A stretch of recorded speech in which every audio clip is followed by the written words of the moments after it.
अस्सलाम वालेकुम दोस्तों। पूछो और जानो कि किसी भी किस को मिस ना कीजिए। फाइज सियाल के यूट्यूब चैनल को सब्सक्राइब कीजिए और बेल आइकन को क्लिक कीजिए। हर नई वीडियो के अपलोड पे आपको नोटिफाई कर दिया जाएगा। शुक्रिया।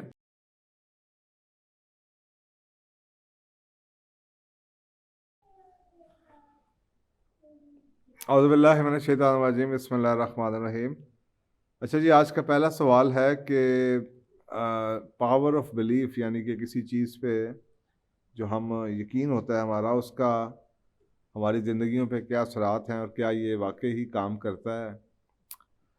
देखें, सबसे पहले जो क्या काम करता है या नहीं, उससे पहले तो आप ये देखें कि इसका कॉन्टेक्स्ट क्या है। मैंने आपसे पहले भी कहा था कि अगर आप कोई चीज़ बज़वर्ड्स आते रहते हैं, जारगन्स आते रहते हैं, लेकिन किसी चीज़ को देखने के लिए ये बहुत ज़रूरी होता है कि इसके बारे में दीन क्या कहता है। Specially when we are living in a Islamic country, या हम मुसलमान हैं अल्हम्दुलिल्लाह, तो आपके दीन में इसके बारे में क्या गाइडलाइंस है। क्योंकि देखें, बाकी तमाम चीज़ें man's word versus man's word है। एक आदमी के अल्फाज हैं, दूसरे आदमी के अल्फाज, उसमें गलती का इस्तेमाल हो सकता है लेकिन जब आप डिवाइन वर्ड्स ले आते हैं या डिवाइन टेस्टमनी ले आते हैं, तो फिर उसमें चांसेस यही होता है कि अगर आपकी अंडरस्टैंडिंग में थोड़ा बहुत ऊपर नीचे हो भी जाए, पर तो बेसिक चीज़ जो सी है वो वही रहती है। तो अल्लाह सुब्हानहू तआला की किताब में, कुरान पाक में, इसके बारे में बड़ा क्लियर कट गाइडलाइन है। एक तो एक आयत जो सी सूरह ज़ारियात की है 20 और 21, उसमें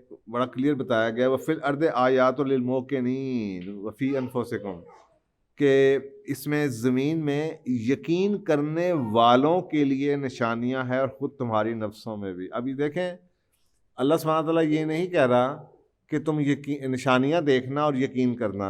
अल्लाह सुब्हानहू तआला पहले ये कह रहे हैं कि तुम्हारी आंखें तुम्हें वो दिखाती हैं जो तुम यकीन करना चाहते हो, और ये बहुत ही की एलिमेंट है। मसलन you want to believe something, अगर आप ये सोच के कुरान पाक पढ़ें और आपके दिमाग में ये हो कि जनाब पता नहीं ये क्या नाउज़ुबिल्लाह किताब है और इसे ठीक है या नहीं है, तो आपको पता है कई लोग ऐसे हैं जो कि इस किताब से मिसगाइडेड भी होते हैं।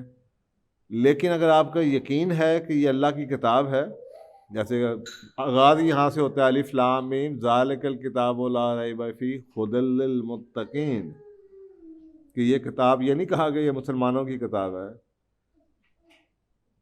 ज़ालिकल किताबु ला रैब फीह, एक ऐसी किताब है जिसमें कोई शक नहीं। और किसके लिए? हुदल लिल मुत्तकीन, ये मुत्तकियों की हिदायत के लिए। अब मुत्तकी जौन से हैं, मुसलमान भी हैं, कई लोग ऐसे भी हैं जो कि गॉड फेयरिंग थे, इस्लाम आने से पहले भी थे और इस्लाम आने के बाद भी हैं। तो लिल मुत्तकीन की बात हो रही थी। तो जो मुत्तकी हैं, people who are already good, जिनका गॉड कॉन्शियसनेस थी, तो उनको इस किताब ने गाइडलाइंस दी।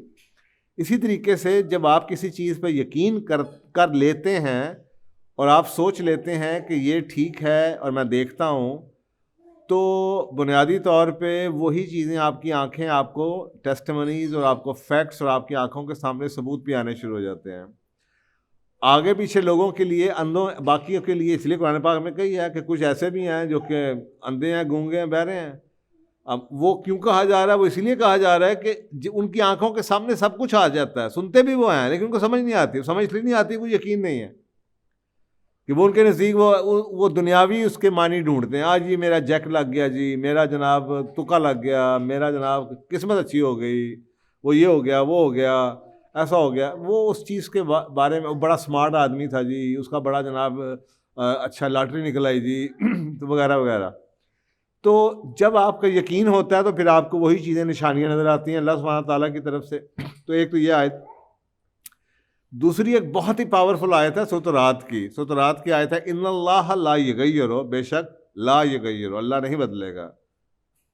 इन्नल्लाह ला युगय्यिरु मा बिकौमिन, किसी कौम, शख्स, फर्द की हालत को, हत्ता, जब तक कि वो खुद ना बदले, युगय्यिरु यानी कि हत्ता युगय्यिरु, जब तक कि वो खुद ना बदले, वह मा बिअनफुसिहिम, जो उसके अंदर है। अंदर क्या है? आपके अंदर आपके बिलीफ्स हैं। जब तक आप अंदर नहीं अपने आप को बदलेंगे, बिलीफ भी हैं, अंदर बहुत कुछ है, आगे जाके और भी बात कर लेंगे, लेकिन जब आप अंदर से बदलते हैं तो फिर वो बाहर, you change from inside out. आप पहले अंदर से बदलते हैं, आपके कुछ तब्दीली आती है, आपके कोई डाउट आता है या आपको कोई यकीन आता है, और फिर वो आंखें आपको वही चीज़ दिखाना शुरू कर देती हैं। तो ये तो हो गया इस चीज़ का जवाब कि जो कुरान पाक में इसके बारे में क्या कहा गया और क्या हमारा दीन इस चीज़ को ऑथेंटिकेट करता है। जब आपको ये क्लियर हो जाए कि हाँ ये वाकई ही एक पावरफुल चीज़ है, अल्लाह सुब्हानहू व तआला ने कहा कि ये चीज़ ऐसी है जो कि अंदर से बदलोगे, यकीन करोगे तो जो तुम्हें आंखें हैं जो दिखाना शुरू करोगे, तुम देखना शुरू कर दोगे, तुम्हें नज़र आएगा। आप वो सोचें ना, आप यूनिवर्सिटी जाते हैं, आप यूनिवर्सिटी जाते हैं इस यकीन से जाते हैं कि मैं पढ़ लूँगा, ग्रेजुएट हो जाऊँगा। आप सफ़र करते हैं, आप इस यकीन से करते हैं कि आप गाड़ी चला लेंगे, आप फलानी जगह पे पहुँच जाएंगे। दुनिया में जब भी कोई काम होता है वो इस यकीन से होता है। आप सोचें डिस्कवरियाँ हैं, इन्वेंशंस, ये जिसे आप कहते हैं साइंस में होती रहती हैं, जो लोग साल साल एक रिसर्च करते रहते हैं वो इस यकीन पे करते रहते हैं। अब यही जो चीज़ है ये हम जब कामयाबी की ज़बान में पढ़ाते हैं तो हम कहते हैं कि जी वो लोग जो कामयाब लोग हैं उनमें एक खूबी ये नज़र आती है कि वो गिर गिर के भी उठते रहते हैं, और जो नाकाम लोग हैं वो जब गिरते हैं तो वो उठ नहीं सकते। अच्छा, अब जो कामयाब लोग हैं वो गिर गिर के उठते हैं, उनको ऐसी कौन सी ताकत है कि वो गिर गिर के उठते हैं? इसका मतलब है कि वो गिर के उठेगा वही जिसे यकीन होगा कि मैं दोबारा ट्राई करूँगा तो मैं दोबारा कर लूँगा, या मैं फिर फेल हूँगा तो मैं फिर कर लूँगा। ये हो सकता है।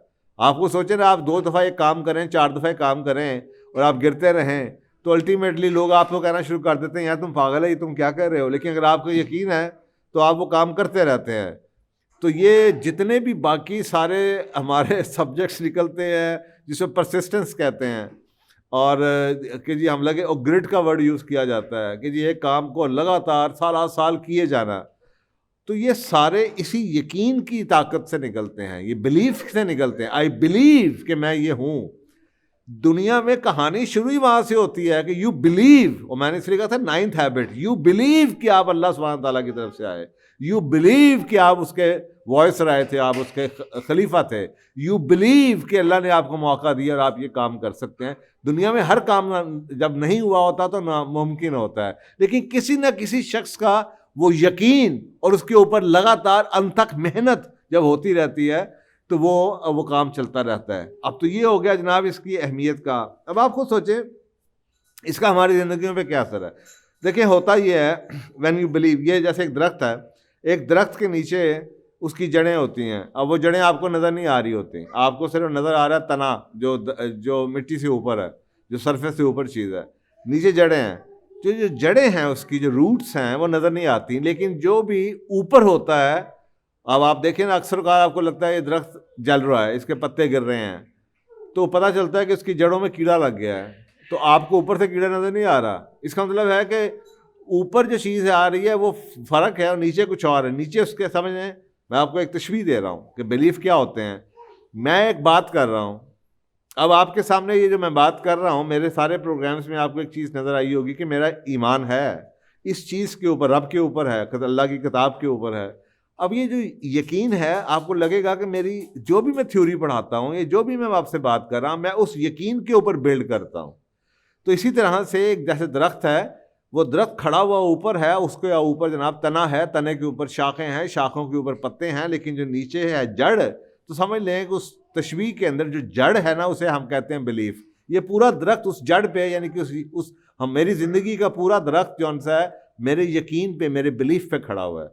इसी बिलीफ से ऊपर थोड़ा सा आ जाएं आप तने के ऊपर, तो ये हमारी वैल्यूज़, इकदार निकलती हैं कि यार क्या ठीक है। अगर मेरा यकीन है कि मैं मुसलमान हूँ, मेरा यकीन है कि रब ने मुझे भेजा है, किसी काम के लिए भेजा है, और मुझे यकीन है कि मैं ये कर सकता हूँ, या ये मेरी कैपेसिटी है, तो उस यकीन के बाद मेरी जो एक वैल्यूज़ बनती हैं, तो साफ ज़रा मेरी कोई ऐसी वैल्यू नहीं होगी जो कि नॉन इस्लामिक हो, क्योंकि मेरी जो यकीन है, जो मेरा बिलीफ है, वो मेरा बिलीफ मुझे नॉन इस्लामी वैल्यूओं को चुनने नहीं देगा। तो वो इकदार मेरी आगे चलती जाएंगी। अब जो इकदार हैं वो आपका तना हो गया, फिर जो ब्रांचेज हैं, उसकी जो शाखें नज़र आती हैं, वो होता है एटीट्यूड, जिसको आप रवैया कहते हैं, और जो पत्ते हैं वो समझ लें कि बिहेवियर है, यानी कि आपका बर्ताव। इसका मतलब है कि बिलीफ से हमारी वैल्यूज़ इफेक्ट होती हैं, इकदार, और इकदार से हमारी रवैये इफेक्ट होते हैं, और रवैयों के ऊपर हमारे जो बर्ताव, आपको ये नज़र आ रहा है कि इस शख्स ने किसी को थप्पड़ मारा, अब ये उसका बर्ताव है, तो आपको सरफेस पे ये पत्तों की तरह ये नज़र आ रहा है, लेकिन अगर आप इसके नीचे डीप जाएंगे तो आपको एक बिलीफ नज़र आएगा कि इसके थप्पड़ मारने की वजह क्या थी।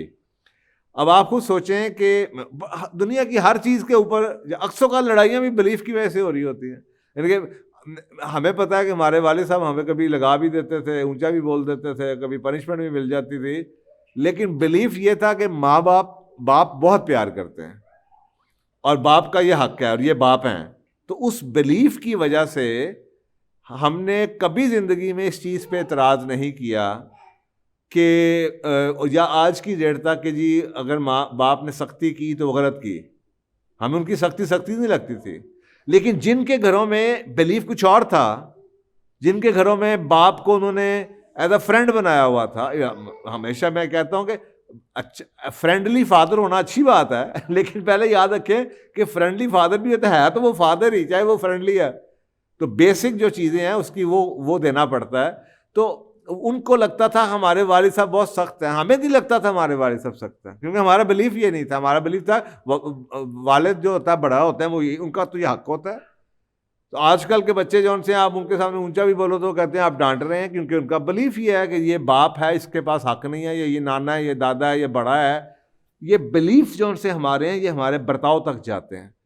तो आप कपड़े क्या पहनते हैं ये आपका बर्ताव हो सकता है, आप गाने सुनते हैं, आप क्या नहीं करते, क्या करते हैं, आपकी ज़िंदगी के अंदर रख रखाव क्या है, लोगों के साथ क्या रवैये हैं, आप किस चीज़ पे कॉम्प्रोमाइज़ करते हैं, किस चीज़ पे कॉम्प्रोमाइज़ नहीं करते, वगैरह वगैरह, ये सब बिलीफ्स के से निकलते हुए आ रहे हैं। तो बिलीफ्स इतने पावरफुल हैं कि पूरा दरख्त जौन सा है उस पर खड़ा है।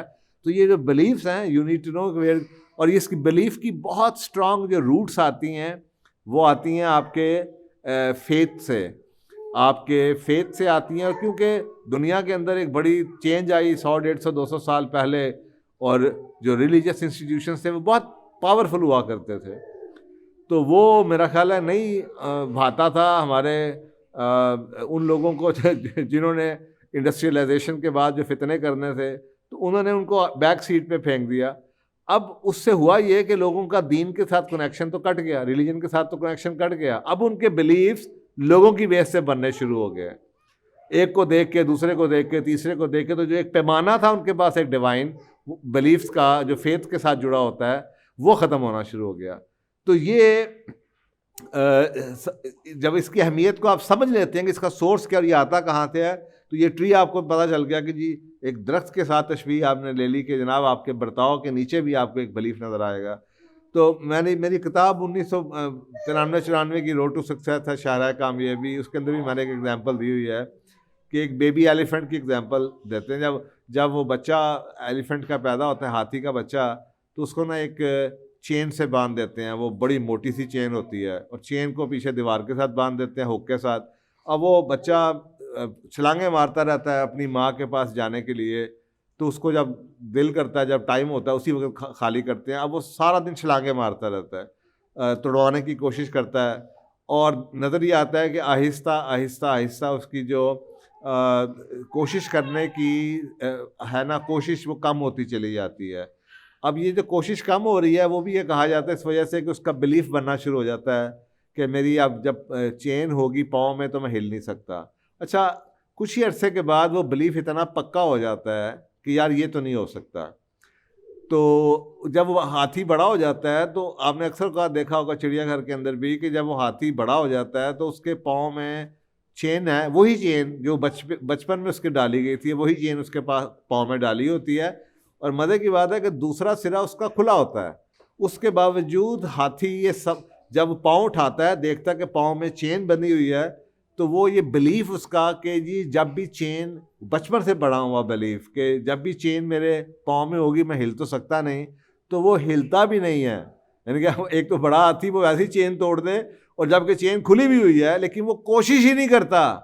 तो ये जो बिलीफ्स होते हैं ना, ये लिमिटिंग बिलीफ्स भी होते हैं। हमें अपने मुआशरे से, तरबियत से, पेरेंटिंग से, फेथ से, जो हमारा बचपन में तरबियत होती है, एक्सपीरियंसेस होते हैं, वो हमारे बिलीफ बनते चले जाते हैं। बाज़ दफ़ा तजर्बात से भी बिलीफ बनते हैं, लेकिन तजर्बात से ज़्यादा बिलीफ तजर्बात की इंटरप्रिटेशन से बनते हैं। मसलन अगर मैं गिर गया हूँ या मेरी साइकिल से मुझे चोट लग गई, अगर मेरी माँ ये कह दे तुम्हें कहा था ना साइकिल नहीं चलानी, और दूसरी तरफ माँ ये कहे नहीं नहीं बेटा साइकिल तो चलानी चाहिए, तो चोटें तो लगती रहती हैं। अब देखें कितना फ़र्क बिलीफ बनेगा। तो ये जो लिमिटिंग बिलीफ्स हैं वो ये हैं कि आप किसी को आप नाकाम होते हैं या नाकामी मिलती है तो आपको आगे से लोग ये कह दें कि जनाब तुम्हें कहा तो था कि तुम ना करो, ये ऐसा थोड़ी होता है। अब अल्हम्दुलिल्लाह हमने ज़िंदगी में वो बिलीफ्स बनाए जो माँ बाप ने सिखाए, हालात ने सिखाए, अच्छे इंटरप्रेट होके आए। लिमिटिंग, वो सेल्फ लिमिटिंग बिलीफ्स नहीं थे। आजकल के लोगों को जब मैं वो कहानियाँ सुनाता हूँ तो लोग अक्सर कहते हैं कि यार सर जी आप बड़े अच्छे दौर में थे, आप बड़े खुशकिस्मत हैं जी। हाँ ओ भाई, खुशकिस्मत तो चले अल्लाह ताला की मेहरबानी है कि अल्लाह खुशकिस्मत भी है, लेकिन अल्लाह खुशकिस्मती के लिए भी आपके कुछ ना कुछ पीछे से बिलीफ तो होते हैं ना जो कि आपको हेल्प करते हैं। तो अल्हम्दुलिल्लाह वो बिलीफ जो थे वो काम आते रहे, और बिलीफ जब की आंखें खुलती गई, बिलीफ्स की वजह से रिजल्ट आते रहे, तो वही जो बिलीफ थे वो और पक्के होते गए। अब ये भी बड़ा इंटरेस्टिंग एलिमेंट है कि बिलीफ्स के साथ आपने एक एम्पावरिंग बिलीफ था, आपने उसको प्रैक्टिस किया, उससे आपको फ़ायदा हुआ, आपने सही इंटरप्रेट किया, और उसके बाद जब दोबारा से आपने फिर वो किया, आंखों के सामने रिजल्ट आया, तो आपका वही बिलीफ और पक्का हो गया। अब आप सोचें 56 साल की उम्र है मेरी, कितने मेरे बिलीफ्स होंगे जो कि आप इस उम्र में इतने पक्के हो चुके हैं कि आप वो हिलने का नाम नहीं लेते, जो आपको नज़र भी आता है, कुछ लोग कमेंट भी करते हैं। तो वो इसी वजह से हैं कि यार एक्सपीरियंस दर एक्सपीरियंस, आप मुझे कुछ भी कह दें ये नहीं होता, मैं नहीं मानूंगा, क्योंकि मैंने तो ये देखना है कि वो बिलीव मेरा जो था, मुझे उसके मेरी लाइफ के पास 56 साल के एक्सपीरियंसिस में क्या कुछ भरा हुआ है। तो ये बिलीफ जौन से हैं, दुनिया कुछ भी कहती रहे, once they are establish, until unless आप खुद कोशिश करें बदलने की या कुछ हो जाए कोई बहुत बड़ी ट्रेजिडी, ये बिलीफ रहते हैं और ये आपके बर्ताव के पीछे बड़ी पावर इनकी होती है। सो आप कुछ भी बिलीफ जब करते हैं कि ये हो जाएगा, यहाँ तक के स्टडीज़ हैं कि जिन लोगों को सर्जरी से पहले जिनका बिलीफ था कि वो ठीक हो जाएंगे, वो जल्दी ठीक हो गए, जिनको था कि मर जाएंगे, उसमें कई मेजॉरिटी लोगों की मर भी जाती है। तो बिलीफ जौन से हैं they have a power to create, वो बना भी सकते हैं, और belief has a power to destroy, और ये तबाह भी कर सकते हैं। तो ये बहुत अहम चीज़ है जो कि आपको सोचनी पड़ेगी। सूरतुल असर इसकी बड़ी खूबसूरत जवाब देती है, इल्लल्लज़ीना आमनू, यानी कि लोगों जो तुम ईमान लाए, यानी कि जो जिन्होंने यकीन कर लिया, वो आगे अल्लाह कह रहा है वो आमिलू सालिहात, अब तुम उस पर अमल करना शुरू कर दो। क्योंकि अमल करने से क्या होगा, अमल करने से ये होगा कि जो आपका बिलीफ है ना वो पक्का हो जाएगा। तो बात ऐसा भी होता है कि हम लोगों के कुछ बिलीफ तो होते हैं लेकिन वो बड़े बड़े कमज़ोर होते हैं, क्योंकि हम उनको प्रैक्टिस नहीं करते, और आहिस्ता आहिस्ता वो पीछे रह जाते हैं, वो डिमिनिश हो जाते हैं, वो छोटे हो जाते हैं, या वो नेगेटिव बिलीफ्स उनके आगे ज़्यादा निकल जाते हैं, या वो कमज़ोर होना शुरू हो जाते हैं। तो बिलीफ्स को ज़िंदा रखने के लिए भी ये ज़रूरी है कि आप अपने बिलीफ्स को नर्चर करते रहें, उस पर अमल करते रहें, ताकि वो बिलीफ्स पक्के से पक्के हो। अब एक आदमी कामयाब नहीं हो रहा, उसको किसी चीज़ में वो इम्तिहान में वो फेल हो रहा है, और उसका बिलीफ बन गया यार मैं आई एम नो गुड, मैं अच्छा नहीं हूँ, मुझसे नहीं होना। अब बात दफ़ा होगा ये कि वो कोशिश कर भी लेगा ना, तो उसका बिलीफ ही उसको ये कही जाएगा कि नहीं तुम पास नहीं हो सकते, तो वो हाफ हार्टेड अटैम्प्ट करेगा। तो ये बिलीफ्स जौन से हैं इनको बहुत ज़रूरी है, बच्चों के लिए भी ज़रूरी है कि वो उनके जो पॉजिटिव बिलीफ्स हैं उसके ऊपर उनको स्ट्रेंथ मिलती रहे, वो पावरफुल से पावरफुल होते रहें, एक्सपीरियंसेस उसको उनको आते रहें। तो अदरवाइज़ बाकी ज़िंदगी जौन सी है वो इन्हीं बिलीफ्स की वजह से आपने गुजारनी है। तो मेक श्योर कि आप ज़िंदगी के अच्छे बिलीफ्स चुनें, और मेरी शायरा कामयाबी रोड टू सक्सेस में पूरा चैप्टर है बिलीफ्स के ऊपर, वो ज़रूर पढ़िएगा, उसमें एक्सरसाइजेज हैं ताकि आप रिव्यू कर सकें कि आपके कौन से बिलीफ ऐसे हैं जो कि पावरफुल हैं, जो आपकी ज़िंदगी में हेल्प करेंगे, और कौन से ऐसे हैं जो डिसएम्पावरिंग है, जो कि आपको तंग करेंगे। तो और फिर ये भी मैंने तरीका बताया कि आप बिलीफ्स को चेंज कैसे कर सकते हैं, तो वो आप एक्सरसाइज ज़रूर कीजिएगा। और आई होप कि इंशाल्लाह ज़िंदगी आपकी पावरफुल बिलीफ्स रखेंगे तो ज़िंदगी आपकी फ़ायदे में रहेगी, कामयाबियाँ इंशाल्लाह ताला अज़ीज़ आपको मिलती रहेगी। जज़ाकल्लाह। अस्सलाम वालेकुम दोस्तों, पूछो और जानो कि ये सेशंस आपकी पुरज़ोर गुजारिशों पे शुरू किया गया था। हमारी आपसे ये गुजारिश रहेगी कि इन वीडियोस को ज़्यादा से ज़्यादा आगे तक पहुंचाएं और सदका जारिया में शरीक हों। क्या पता आपकी इस शेयर करने से कितने घर उनके हालात बदल सकते हैं और आप सदका जारिया का हिस्सा बन सकते हैं। जज़ाकल्लाह खैर। जज़ाकल्लाह आप सारों का। न्यू सब्सक्राइबर्स हैं, जो ओल्ड सब्सक्राइबर्स हैं, जो लोग सवाल भेज रहे हैं ढेर सारे फ़ाइज़ हसन सयाल साहब के चैनल पे। इस ऑफ़र की दीगर मालूमात के लिए आप हमें कांटेक्ट कर सकते हैं 0333483748 पर। ये ऑफ़र्स आप लोग जीत सकते हैं अगर आप लोग 3 महीनों के अंदर 100 सब्सक्राइबर्स पर फ़ाइज़ हसन सयाल साहब की एक किताब जो कि उनके अपने हाथों से साइन की गई हुई होगी वो आपको मिल सकती है। 300 सब्सक्राइबर्स के ऊपर आपको 50% डिस्काउंट का वाउचर फ़ाइज़ हसन सयाल साहब के सेमिनार का मिल सकता है। आपको 1000 सब्सक्राइबर्स के ऊपर फ्री पास मिल सकता है फ़ाइज़ हसन सयाल साहब के सेमिनार में। 3000 सब्सक्राइबर्स के ऊपर आप फ़ाइज़ हसन सयाल साहब को एक 1-on-1 कोचिंग सेशन में मिल सकते हैं जिसकी ड्यूरेशन 1 आवर होती है एज़ पर स्टैंडर्ड पॉलिसी।